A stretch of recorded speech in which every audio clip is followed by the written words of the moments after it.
Welcome to Diary of a Working Girl, where we talk about how prostitutes first started to work in the profession they're in. My name is Cerise, and Diary of a Working Girl is out every Wednesday. Don't forget to join me every Saturday for Dark Side of a Working Girl. Now let's get started. Don't forget to subscribe if you haven't already. Well, my name is not important because even if I did give the right name here, it wouldn't really be my real name. So let's just cut to the chase. I'm not really what they call a prostitute. I'm what we call here in the Dominican Republic a chapeadora. Now, don't let your jaw drop too much if you know what the meaning is. And even if you've heard the word before, you probably don't know what the meaning is in the first place.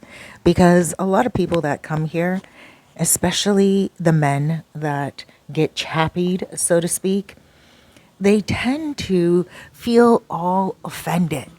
They tend to believe that it's only them that it's happening to. Listen, it happens to everyone, and it happens to everyone around the world. I believe in America and Canada, they call it a gold digger. And listen, there's men that do it and there's women that do it. I'm not necessarily a gold digger, but I am a digger of whatever you got, I want. Whatever it is, I don't care. I want a rich man to take care of me. And if I find out after being with you for a little while that you don't have as much as I thought you did, I'm gone. I'll take what you got and I leave. And I'm not going to steal it from you. You're going to give it to me. I'm going to allow you, that's right, allow you to wine and dine me, to love me. And I'm going to love you too. I do catch feelings. Jappy daughters are not robots. We do catch feelings. But a lot of the time, we're already in relationships and we're already established in our own world. And then you, American, Canadian, German, Italian, no matter who you are coming to the Dominican Republic, and more specifically Sosua, you come on vacation and you think my life is just starting when I meet you. And some of you, I really did wish my life was just starting when I met you. Really, because some of you are really kind, very sweet, but you just don't have enough financially to keep me interested long enough in order for me to be with you for the long haul. I need more than just $400 a month. You don't realize the clothing here is the same price as the clothing in America. It's not like because it's a developing country, we have lesser prices. Sure, maybe on the mangoes, maybe on the avocados, they fall off the tree. That only makes sense. But things like gasoline, it's expensive. If it's expensive in America, imagine how expensive it is here in the Dominican Republic.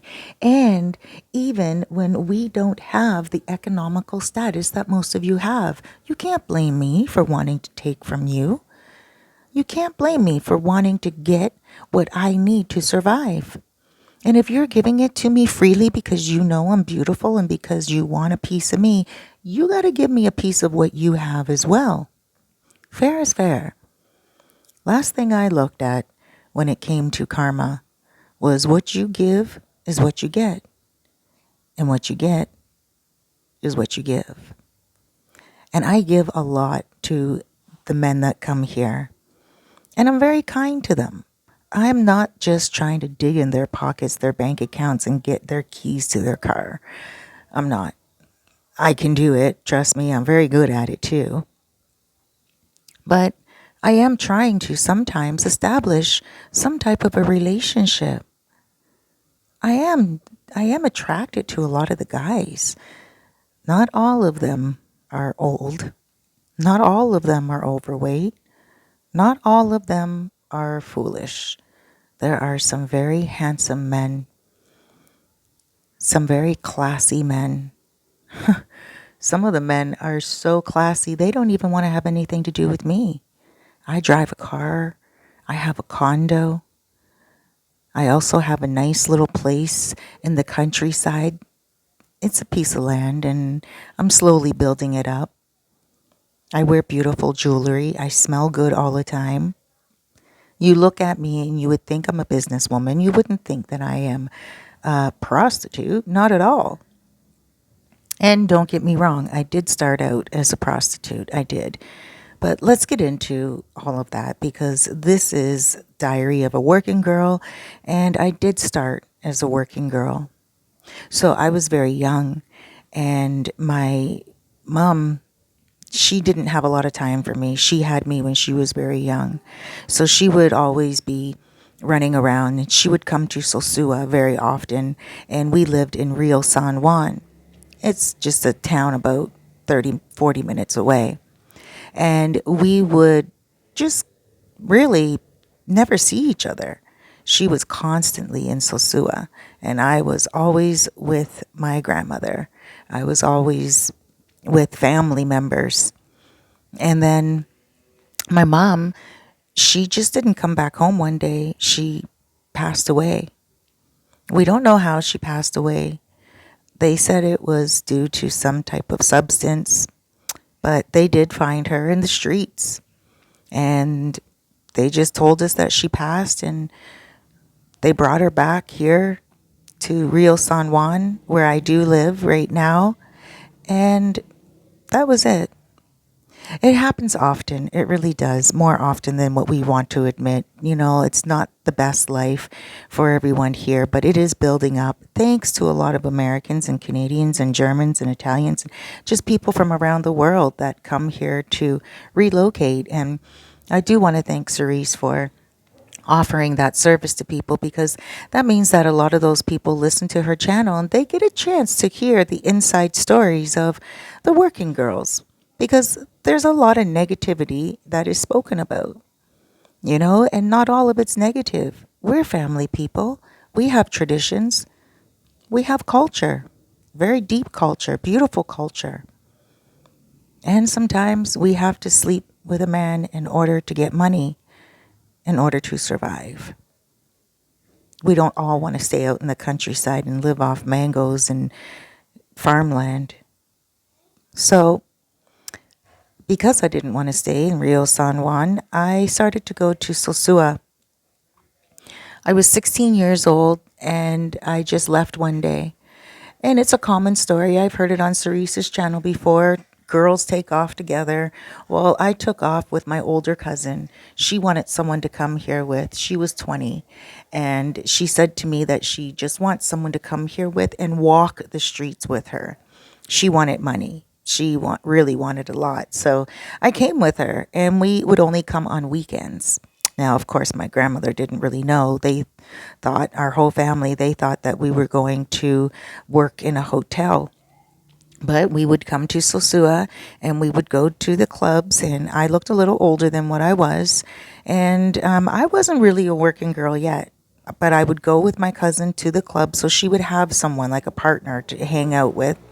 And then we would go, she would do the work, and that's it. We would do it every single weekend. And on Sundays, we would take the bus straight back to Rio San Juan. Well, my cousin, she met someone that she fell in love with during that time, and I got used to my weekends. My cousin was working the streets for 2 years before she met someone, so I was 18 years old, and I still wasn't working the streets, but I knew all the girls, I knew all the motoconchos, and I knew everyone in Sosua. And so when my cousin met this guy, he asked her to not do it any longer, and she listened to him, and he bought a piece of land in Rio San Juan, very close to my grandmother. He fell in love with my family. My family fell in love with him. He was very kind to my family, and, you know, he retired here in the Dominican Republic in Rio San Juan with my cousin. And they had a couple of children, but that was over some years. But initially, I was left alone on weekends, and I was really missing Sosua. And I was thinking to myself, maybe I can do what my cousin did. So I would go to Sosua on the weekends, but I just didn't like the feeling of sleeping with men just for a little bit of money. And I didn't want to just end up back in Rio San Juan with a man and nothing much else. You see, right now I have a lot, which I will get into. I am in Rio San Juan, but that's because I'm building businesses. But again, let me get back to my diary. So I was sleeping with this man, that man, and they were only paying me a couple of bucks, like 40 bucks, 2,000 pesos here, 2,000 pesos there. And some of them were even trying to talk me down. And I was like, no, I'm not having it. Some girls were doing it for 1,000 pesos, but I wasn't about to do it. That's 20 bucks. And I wasn't about to do it. There was no way I was going to leave my real San Juan comfortable surroundings to go to Sosua for the whole weekend and only go home with a couple of $100 after Friday and Saturday. I wasn't going to do it and sleep with how many men for that much? No. So I started to do it differently. And I would start asking guys if they wanted me to give them tours. And I would take them to places like the river. I would take them to places like AVing, like ATVs, and I would take them all around the island. And at the same time, I would get paid for that. And I would also get paid for once in a while sleeping with the men. Now, of course, during the time of spending time with them on a weekend, they would eventually want more from me. And so I would develop relationships with them, so to speak. And where I would get my money is after they left, because I would rock their world like nobody could. And they would remember me, and they would only be with me for a weekend. So they would go back home after their vacation, and they would contact me on WhatsApp, and they would ask me for photos. They would ask me for different things. And of course, I would do what they're asking. If it's opening my legs and, you know, pleasing myself, stuff of that nature, I would do it. And that's what I would get paid way more money for. And I had a lot of Western Union poppies. They were sending money to me all the time. So I found that that was the easiest thing for me. Going out on weekends, finding guys that wanted tours, and I would talk to them on the beach. And I would say to them, I'm not a working girl, but this is what I can do. I can show you around. And a lot of the American men loved it. And that's what we would do. And then eventually, I started to move up. And I got my fans only page, and I also did a lot more. But when you can call me a gold digger is where I would only date men that had money, men that had something. I'm not into the retired guys that are on pensions. They are a waste of my time. I will leave them to India. You know, I was watching a documentary in India. They do the call center robberies. That's horrible. I will never do that. I will never take a pension from an old man. But if there's a young guy making money on crypto, or if he is coming here and he's single and he doesn't have kids, then that's my money. To be honest with you, I'm not even interested in a married man, because that means I would be taken from his children. And I don't want to take from children either. You see, I am a chapiadora. I am. I'm a gold digger. But I also have a heart. And I also am not interested in taking from people's mouths. But single men that come here for one thing, fun and vacation, then yeah, I'm going to get a little off the top. And that's what I do. So now that I've done that for about 5 years, and it hasn't been long, I know some girls that have been on the streets for many more years. And some of you might be saying 5 years and you still haven't found a man to take you off the streets. I have. And I have many times before.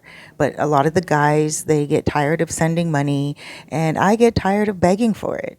So I go on to the next man and the next man, and I'm good at it. And so now I have accumulated quite a lot. Like I said, I have a car, I have a condo, I have a piece of land in the countryside that I'm building up, and I also have some colmados all around Gaspar Hernandez, also Sosua, Puerto Plata, and also in Rio San Juan.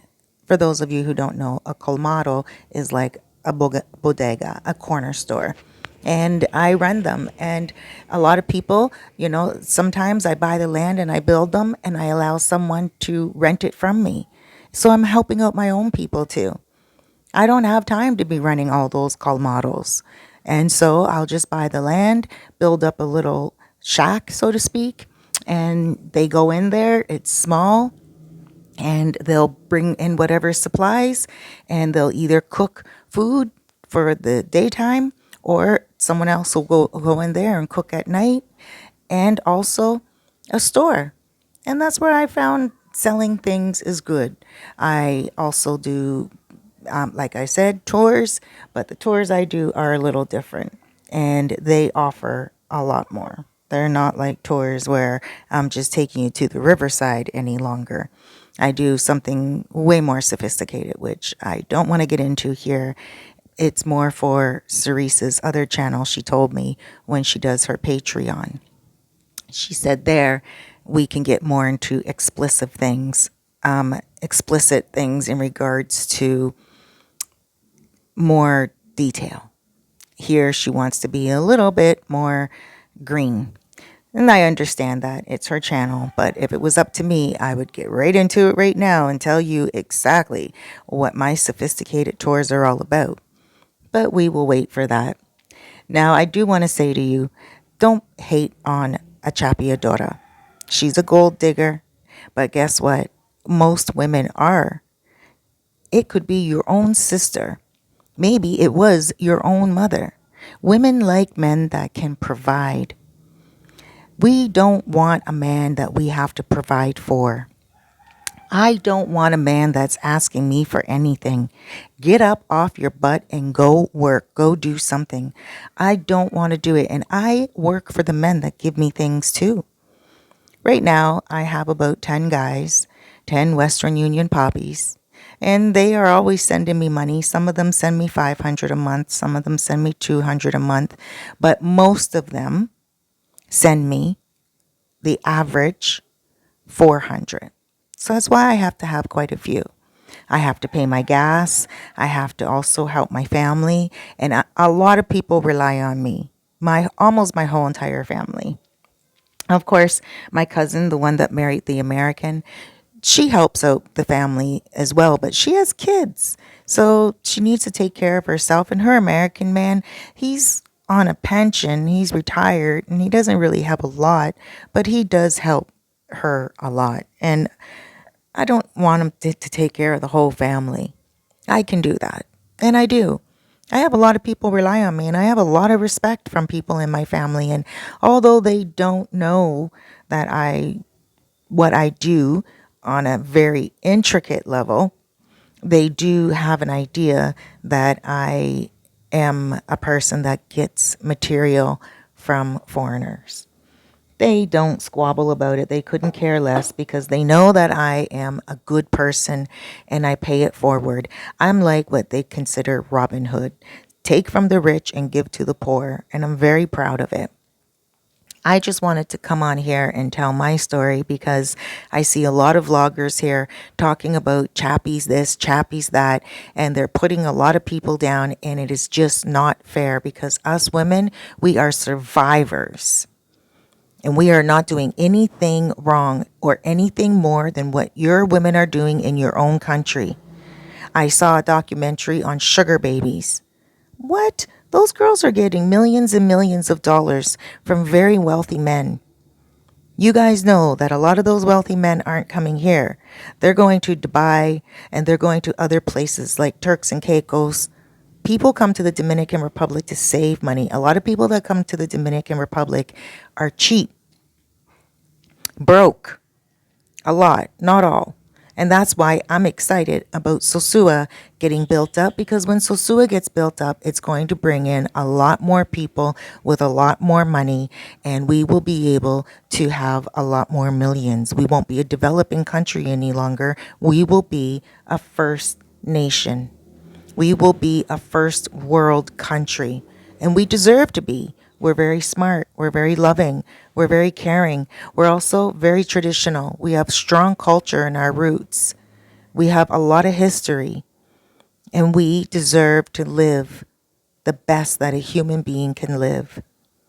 So I just wanted to share with all of the guys that talk about chapeadoras because you don't sound like you really know the truth, and you sound like you're hurt because either you are a simp, or if you're not a simp, you gave too much too soon, or you didn't have enough and she got tired of you.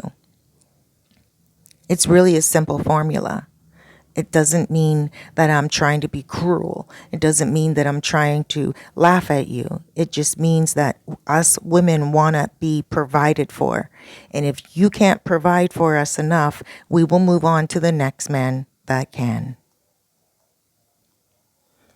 Well, guys, so there we have it. Oh, I wonder if you are a Western Union poppy. A lot of the times, guys, I find that Western Union poppies are very good guys, so don't be embarrassed if you are. Guys, thank you so much for joining me. My name is Cerise Fairfax. This is my channel. Please go ahead and subscribe if you haven't already. And remember, Diary of a Working Girl comes out every Wednesday, so please click that like button. Once you subscribe, you'll be notified when I upload the Wednesday videos. And then also Dark Side of a Working Girl. Those are some pretty deep stories, and they usually come with a warning. So if you have a weak belly, usually those stories are very much for the people with a stronger belly and enjoy deeper stories. Now, my channel is not all about working girls. I also do story times, and on Mondays I do motivation Mondays. Tuesdays I usually do something about real estate, travel, tourism, or also relocation. Wednesdays again is Diary of a Working Girl. Thursdays I also do something about travel, tourism, real estate, and relocation. And then Fridays I like to talk a lot about the mind, the body, and the soul, and just little inspirational messages to you all. And especially when it comes to health and keeping yourself well, I have a lot of those on Friday. It's called Fitness Fridays. Saturdays, again, Dark Side of a Working Girl. Sundays, I usually do a live to air with a question and answer. And it is about everything around the world. So, guys, thank you so much for joining me. Once again, my name is Cerise Fairfax. I appreciate you, and I thank you so much for watching and also subscribing. Huge hugs, loads of love, big blesses.